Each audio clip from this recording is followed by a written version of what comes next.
بسم اللہ الرحمن الرحیم۔ جس چیز نے ہمیں اس ڈاکومنٹری کو بنانے کے لیے جذبہ پیدا کیا وہ ایک انگریزی سفرنامہ ہے، اے سمر رائڈ تھرو ویسٹرن تبت۔ یہ سفرنامہ سن 1904 عیسوی میں جین ای ڈنکن نامی انگریز خاتون نے لکھی۔ یہ خاتون تقریباً 27 دن خپلو حج شکھر کے سبزہ میں خیمہ زن رہی۔ دوران قیام خپلو سے متعلق جو تفصیل اس خاتون نے لکھی ہے وہ پڑھنے کے لائق ہیں۔ خپلو کے بارے میں 120 سال پہلے تفصیل سے لکھنے والی یہ انگریز خاتون اس وقت خپلو سے 8000 کلومیٹر دور اٹلی کے شہر نیپلس کے برطانوی قبرستان میں مدفون ہے۔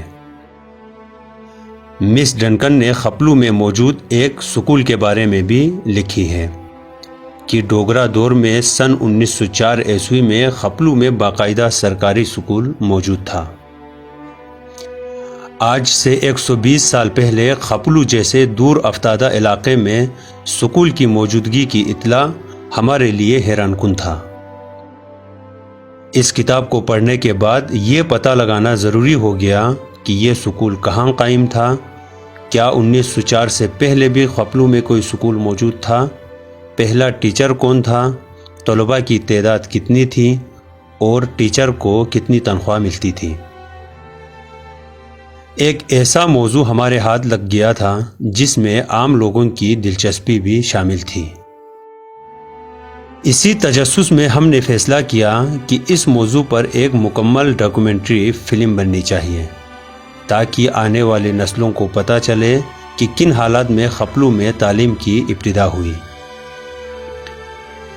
ہم نے بڑے پیمانے پر باقاعدہ پلاننگ کے ساتھ اس ڈاکومنٹری کے لیے ریسرچ شروع کیا۔ خپلو کے تمام پرانے ریٹائرڈ ٹیچر سے ملاقات کی، خپلو کے عمر رسیدہ لوگوں سے انٹرویو لیے، غیر مقامی ہیڈ ماسٹروں کے گھر والوں کو تلاش کر کے ان سے معلومات لی گئی۔ Boys high school Khaplu Khanser اور model boys high school Khaplu کے داخل خارج رجسٹرڈ اور لاگ بک کھنگالے، high school Saksa, high school Kharku, primary school Ghursay اور ہائی سکول پھڑوا کے ابتدائی تاریخ کے بارے میں معلومات لی گئی۔ الغرض ہم نے کوئی ایسا سوراخ نہ چھوڑا جہاں سے ہمیں اس بارے میں معلومات مل سکتا تھا۔ جب ہمارے سارے سوالوں کے جواب مل چکے تو اللہ کا نام لے کے یہ ویڈیو ریلیز کیا ہے۔ امید ہے آپ لوگ ہماری اس کوشش کو پسند کریں گے اور ویڈیو آخر تک دیکھ کے فیڈ بیک ضرور دیں گے۔ ہم نے یہ ویڈیو بہت محنت سے تیار کیا ہے، لہٰذا آپ سب سے پرزور اپیل ہے کہ اس ویڈیو کو اپنے اپنے طور پر ڈاؤن لوڈ کر کے ضرور سیو رکھیں۔ ٹیم ورک کے بغیر کوئی بھی کام ممکن نہیں ہے۔ اس پرفتن دور میں کاچو ممتاز حسین خپلو کھانسر اور سر محمد شفیع براکچھن سر دونوں نے اس ویڈیو کی تیاری میں میرا بھرپور ساتھ دیا۔ قوم کے ان دونوں معماروں کا شکریہ ادا نہ کروں تو بہت زیادتی ہوگی۔ ویڈیو کے لیے بیک گراؤنڈ اسکرپٹ کی لکھائی میں معروف تاریخ دان غلام حسن حسنو صاحب نے جس انداز میں تعاون کیا اس کے لیے فقط شکریہ کہنا کافی نہ ہوگا۔ دوران سروس کاچو راحت علی خان صاحب خود بھی ریکارڈ روم کا انچارج رہ چکا تھا، اس وجہ سے انہوں نے پرانے ریکارڈ کھنگالنے میں بہت ساتھ دیا۔ ٹیکنیکل معاونت کرنے پر معروف یوٹیوبر تقی غرسیوی اور گورنمنٹ ٹیکنیکل کالج خپلو کے IT ٹیچر دولت علی صاحب کا بے حد شکریہ۔ پرانے ریکارڈ تک رسائی دینے پر گورنمنٹ ہائی سکول خپلو کھانسر کے پرنسپل سر خورشید عالم صاحب، government model high school Khaplu کے پرنسپل سر محمد حسین صاحب کا بھی بے حد شکریہ۔ ویڈیو کو معلومات افزا بنانے کے لیے مختلف معلومات فراہم کرنے پر ان تمام لوگوں کا بھی بہت شکر گزار ہوں۔ اس ڈاکومنٹری میں ہم پورے گانچے کو اپنے قدیمی نام خپلو کہہ کر پکاریں گے۔ خپلو کی سرحدیں ایک طرف بھارت سے ملتی ہے تو دوسری طرف چین کے شہر یارقند سے ملتی ہے۔ جنوب میں اس کی سرحدیں کھرما سے اور مغرب میں اسکردو سے ملتی ہے۔ یہاں کے باشندے بلتی کہلاتے ہیں۔ اسلام کی آمد سے پہلے یہاں بونچھوس مذہب کے ماننے والے تھے، اس کے بعد بدھ مت رائج ہوا۔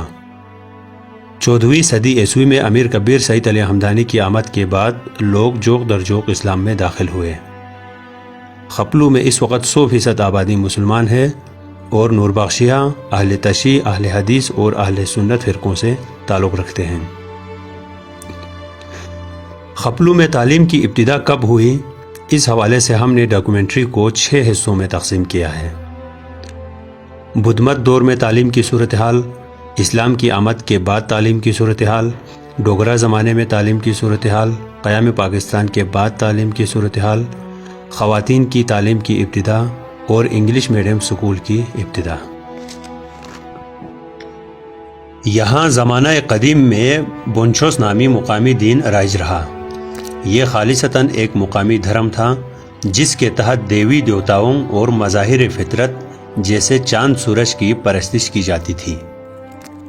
جب دارا اور جمشید جیسے ایرانی کسراؤں نے وسط ایشیا اور چین کو اپنے قلمرو میں شامل کیا تو یہ علاقے بھی ایرانیوں کے زیر نگین آ گئے اور یہاں ایرانی دین مجوسی کو فروغ ملا، جس کے آثار اب تک یہاں پائے جاتے ہیں۔ بعد میں ایرانی حکومت کی گرفت کمزور ہوتے ہی ان علاقوں پر پہلے چینیوں نے، بعد ازاں تبتیوں نے قبضہ جمایا۔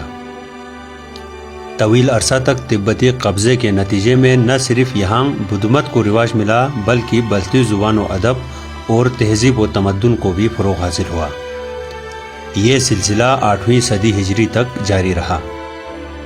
اگرچہ بدھ مت علماء کی لکھی ہوئی کوئی چیز دستیاب نہیں ہے، لیکن خپلو گینکن میں قدیمی راستے میں موجود پتھر پر، جامع مسجد چقچن کے پاس برندے گاؤں کی طرف جاتے ہوئے قدیمی راستے میں ایک دیو قامت پتھر پر اور خپلو تھوسکھر میں ایک پتھر پر اگے زبان میں مذہبی تحریریں کندہ ہیں۔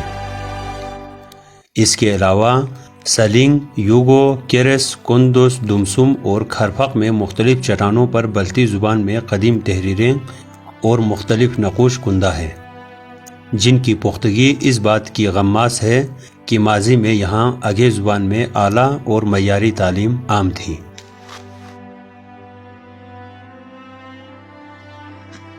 14ویں صدی عیسوی میں ایرانی مبلغین اسلام کے ہاتھوں دین اسلام کی منظم اشاعت شروع ہوئی۔ 1381 میں میر سید علی ہمدانی، 1447 میں شاہ سید محمد نوربخش قہستانی اور 1505 عیسوی میں میر شمس الدین عراقی بدھ شکن نے یہاں کے تبلیغی دورے کیے۔ اشاعت اسلام کے بعد اہل علاقہ نے نہ صرف اپنے مقامی دین بونچھوس اور بدھ مت کو ترک کیا بلکہ بلتی زبان کے رسم الخط سنسکرت دیوناگری کو بھی خیرباد کہہ دیا اور آگے رسم الخط کی جگہ فارسی رسم الخط کو اپنا لیا۔ اسلام کی آمد کے بعد سے 1948 میں ڈوگرا حکومت کے خاتمے تک بلتستان میں فارسی زبان بطور دفتری زبان رائج رہی، لہٰذا تمام سرکاری و نجی اندراجات اور خط و کتابت فارسی زبان میں ہوتی رہی۔ یہاں بہت سے شاعر گزرے جنہوں نے فارسی میں شاعری کی، جن میں میر مختار اخیار کرس، میر علی رضا سرمک، میر نجم الدین ثاقب شگر، اخون سلطان بلغاری خپلو، ابو الحسن تحسین شگر، مراد علی مراد شگر، سید محمد عباس شگر، محمد علی خان غریق کرس، راجہ حاتم خان خپلو، میر مختار حسین غریب خپلو اور سید ناصر الدین سکردو وغیرہ شامل ہیں۔